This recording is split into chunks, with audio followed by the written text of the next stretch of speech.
नमस्कार साथियों, एक बार फिर से स्वागत है हमारे YouTube चैनल डिजर्विंग आईएएस पे। मैं अमित कुमार हाजिर हूँ आपके सामने लेकर दिन भर की तमाम अपडेटेड न्यूज को, जो कि आपके लिए जानना बेहद जरूरी है। आज का जो सेशन रहने वाला है उसमें दो किरदार हैं। एक तो तुर्की, जिसने अपना हाल ही में नाम बदल दिया। तुर्की ने अपना नाम बदलकर तुर्की से तुर्की ए कर दिया।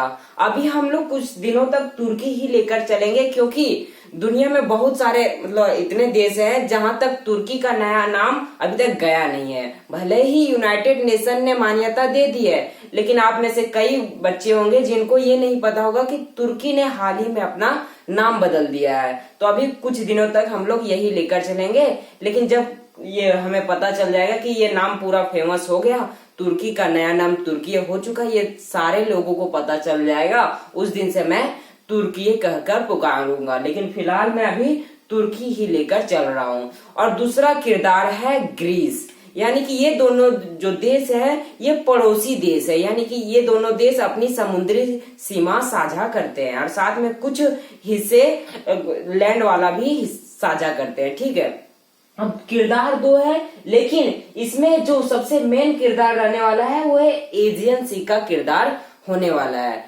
बात ऐसी है दोस्तों कि ये जो तुर्की है इसने ग्रीस को धमका दिया, ये कहकर कि संभल जा बेटा, अगर तुम नहीं संभले तो हम तुम पर सैन्य कार्रवाई कर देंगे।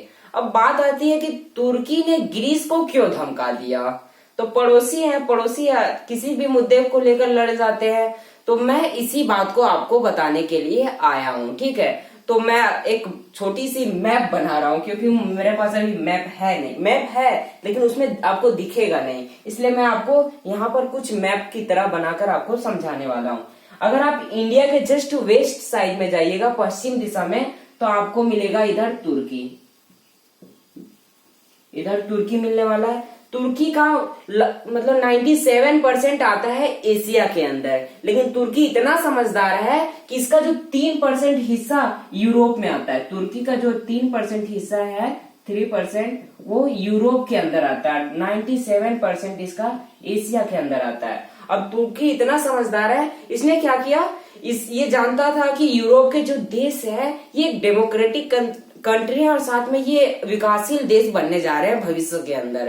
तो इसने क्या किया, अपनी राजधानी को तुर्की का जो यूरोप वाला हिस्सा है उसमें शिफ्ट कर दिया। इससे ये होगा कि जिस देश की सीमा मतलब राजधानी किसी अलग कॉन्टिनेंट में जाती है, तो वो जो देश होगा वो उस कॉन्टिनेंट का देश कहलाएगा। जैसे रसिया को ही मान लीजिए, रसिया का 80% जो हिस्सा है वो एशिया में आता है, लेकिन रसिया की जो राजधानी है वो 20% हिस्से वाले में जाती है, जो कि यूरोप के क्षेत्र में आता है। तो जो रसिया है वो यूरोप कॉन्टिनेंट का हिस्सा बन जाता है। उसी प्रकार टर्की भी है। तुर्की ने अपना जो राजधानी है यानी कि कैपिटल है वो यूरोप वाले हिस्से में शिफ्ट करके रखा है। अब यहाँ टर्की तो का जो 3% वाला हिस्सा है, इससे सीमा साझा करता है ग्रीस।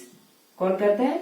ग्रीस अपना सीमा साझा करता है। कुछ हिस्से टर्की के यूरोप वाले हिस्से में साझा करता है और कुछ समुद्री सीमा साझा करता है टर्की से, जो कि एशिया के अंदर है। फिर इधर आपका बुल्गारिया हो गया, तो उसको लेकर नहीं चलना है हमें। ठीक है, बुल्गारिया हो गया। अब टर्की की राजधानी कहाँ पर है? इस्तांबुल। ये सब आप फैक्ट लिख सकते हैं। ठीक है, इस्तांबुल टर्की की राजधानी है। यहाँ पर जो है ये ब्लैक सी है, ये जो पूरा हिस्सा है यानी कि टर्की, और ये जो टर्की का वो वाला हिस्सा है, साथ में बुल्गारिया का जो हिस्सा है ये ब्लैक सी कहलाता है। ये जो है यहाँ जो टर्की और ग्रीस के बीच की जो पानी दिख रही है आपको, ये मरमरा सागर है, सी ऑफ मरमरा, ये मरमरा सागर है। और नीचे जो आपको दिख रहा है ये मेडिटेरेनियन सी है,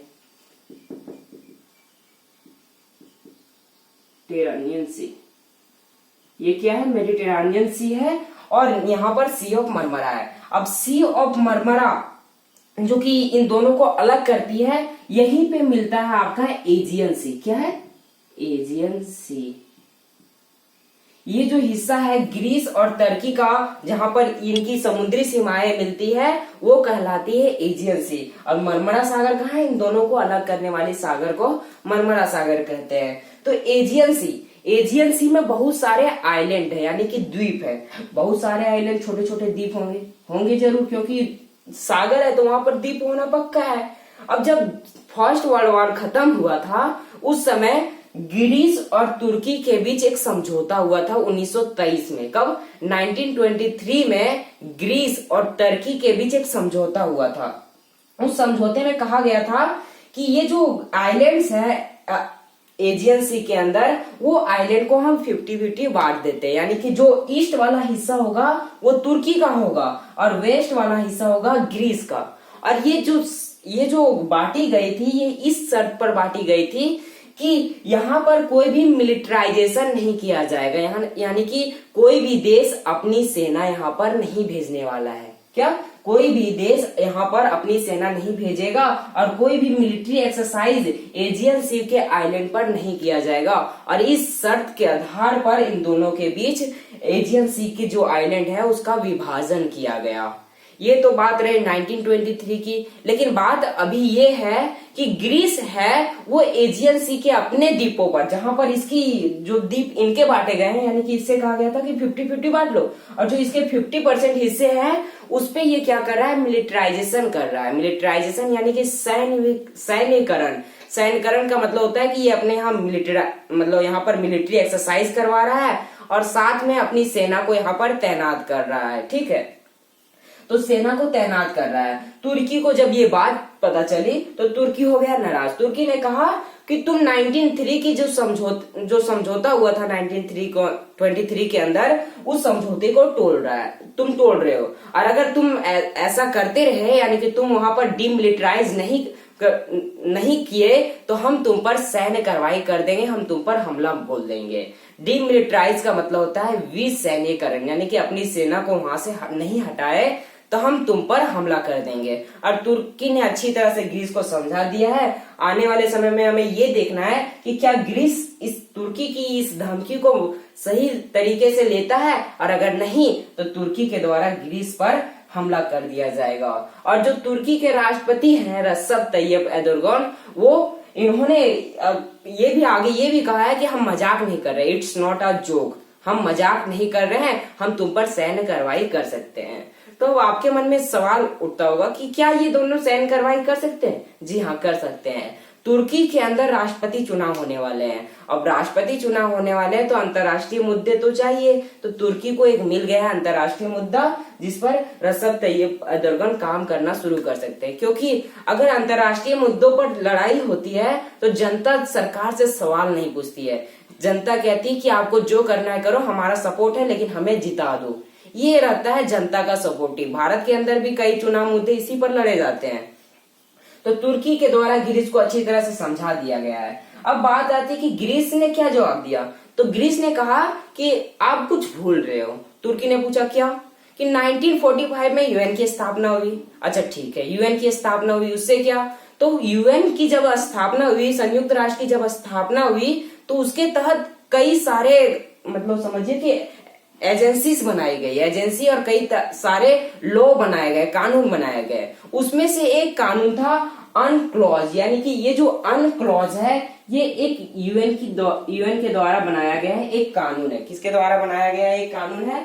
यूएन के द्वारा, यानी कि संयुक्त राष्ट्र के द्वारा बनाया गया एक कानून है जो कि अनक्लॉज के नाम से जाना जाता है। ये जो यूएन के द्वारा बनाया गया कानून है ये मेरीटाइम लो है। क्या है? मेरीटाइम लो है, यानी कि समुद्री कानून है। ये समुद्री कानून किसके ऊपर है? टेरिटोरियल वाटर के ऊपर। टेरिटोरियल वाटर के ऊपर ये कानून बनाया गया है। ये जो यूएन के द्वारा अनक्लॉज कानून है ये कहते हैं कि किसी भी देश की समुद्री सीमा उसकी 12 नॉटिकल मील तक होगी। कितना? 12 नॉटिकल। ये सब फैक्ट्स आप लिख सकते हैं कि किसी भी देश की जो समुद्री सीमा होगी वो 12 नॉटिकल मील तक होगी। ये 1945 के अंदर बनाया गया कानून था। तो ग्रीस ने इसी का सहारा लेते हुए तुर्की से कहा कि 12 नॉटिकल, हम 1923 को भूल जाते हैं, वो एग्रीमेंट खत्म, क्योंकि दुनिया में सबसे बड़ी संस्था मौजूद है यूएन, और यूएन के द्वारा मैरीटाइम लॉ बनाया गया है, यानी कि समुद्री कानून बनाया गया है टेरिटोरियल वाटर के ऊपर। अब ये कहती है कि किसी भी देश की समुद्री सीमा 12 नॉटिकल मील होगी, यानी कि हमारा जो समुद्री सीमा होगा ये 12 नॉटिकल मील तक होगी, ये 12 नॉटिकल मील तक। और इसमें जितने भी द्वीप हैं इस पर हम कुछ भी करें ये हमारा अधिकार होगा, बाकी 12 नॉटिकल के मील के बाद वो तुम रख लो। अब बात आती है कि ये दोनों तो सटे हुए नजर आ रहे हैं, क्या इन दोनों के बीच 12-12 नॉटिकल मील की समुद्री सीमा होगी? जी नहीं, आप सही सोच रहे हैं। तुर्की और ग्रीस की जो समुद्री सीमा है ये मात्र 22 नॉटिकल मील है। अब 22 नॉटिकल मील है और 12-12 नॉटिकल मील दोनों की साइड से होना चाहिए, यानी कि 2 नॉटिकल मील घट गया है। तो ये जो अनक्लॉज लॉ कहता है कि अगर उससे कम होता है, यानी कि 24 नॉटिकल मील से अगर कम समुद्री सीमा होता है तो जितनी भी सीमा होती है चाहे वो 10 ही नॉटिकल मील क्यों ना हो, दोनों में बराबर बराबर बांट दिए जाएंगे, यानी कि 5 हो जाएगा ग्रीस का और 5 हो जाएगा तुर्की का। लेकिन यहाँ पर कितने हैं? 22 नॉटिकल मील, यानी कि ग्रीस के अंडर में आता है 11 नॉटिकल मील और तुर्की के अंदर में आता है 11 नॉटिकल मील, यानी कि दोनों में 11-11 नॉटिकल मील बांट दिया गया है। और इसके अंदर जितने भी द्वीप आते हैं 11 नॉटिकल मील के, उसका अधिकार होता है ग्रीस का। वेस्ट वाले आइलैंड पर अधिकार होगा ग्रीस का और क्या ईस्ट वाले आइलैंड पर होगा, यानी कि एजियन सी के अंदर दबदबा होगा तुर्की का। ये अनक्लॉज लॉ कहता है जो कि 1945 में यूएन के द्वारा बनाया गया था। अब बात आती है कि अच्छा हम लोग ये जान गए कि 12-12 नॉटिकल मील बढ़ जाएगा, कम रहा तो हाफ हाफ कर देंगे। लेकिन अगर ज्यादा रहा यानी कि 100 नॉटिकल मील रहा, ग्रीस और तुर्की के भी 100 नॉटिकल मील का फासला रहा, तो फिर क्या होगा?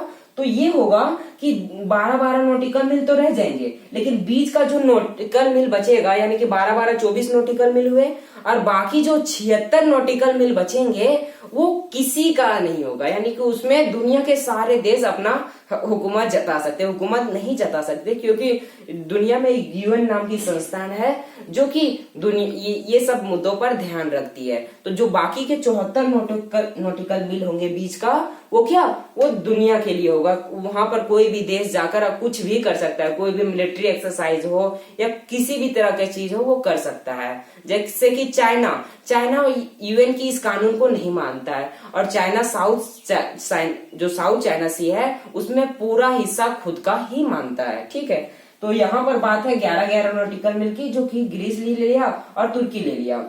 आगे तुर्की ने ये भी कहा है कि देख लो हम दोनों ही नाटो का सदस्य हैं, और अगर नाटो का सदस्य हैं यानी कि इसमें नाटो के देश मतलब लड़ेंगे नहीं, क्योंकि हम आपसे लड़ेंगे, यानी कि तुर्की अगर ग्रीस पर हमला करता है तो ना ही नाटो आएगा, ना ही अन्य कंट्री तुर्की की तरफ से लड़ने आएगा, ना ही ग्रीस की तरफ से कोई देश लड़ने आएगा, क्योंकि नाटो में ये कहा गया है कि नाटो के सदस्य अगर आपस में लड़ाई करते हैं तो नाटो के देश कोई भी मदद नहीं पहुंचाएगी। यानी कि हाँ, हथियार दे सकती है लेकिन मतलब बेच सकती है, दे नहीं सकती, हथियार बेच सकती है, लेकिन मदद करने के लिए नाटो के देश नहीं उतरेंगे। और चूंकि तुर्की भी नाटो का सदस्य है, ग्रीस भी नाटो का सदस्य है, तो तुर्की ने कहा कि हम आपस में झगड़ेंगे तो दुनिया में एक गलत मैसेज जाएगा नाटो के ऊपर, इसलिए हम तुम्हें अच्छी तरह से समझा दे रहे हैं, वार्निंग दे रहे हैं कि तुम एजियन सी के अंदर डिमिलिटराइज कर दो, विसैन्यीकरण कर दो, यानी कि अपनी सेना को वहां से हटा दो, तो हम तुम पर हमला नहीं करेंगे, अन्यथा हम तुम पर हमला बोल सकते हैं, हमला किसी भी तरह से हो सकता है। और चूंकि ये तुर्की के अंदर क्या है, राष्ट्रपति चुनाव है, तो कुछ भी संभव है, क्योंकि रजब तैयब एर्दोगन को जीतना है, और जीतने के लिए कुछ भी कदम उठाया जा सकता है। तो आई होप आपको ये पूरा मुद्दा समझ में आ गया होगा। तो फिलहाल के लिए इतना ही, मिलते हैं नेक्स्ट वीडियो में। Thank you.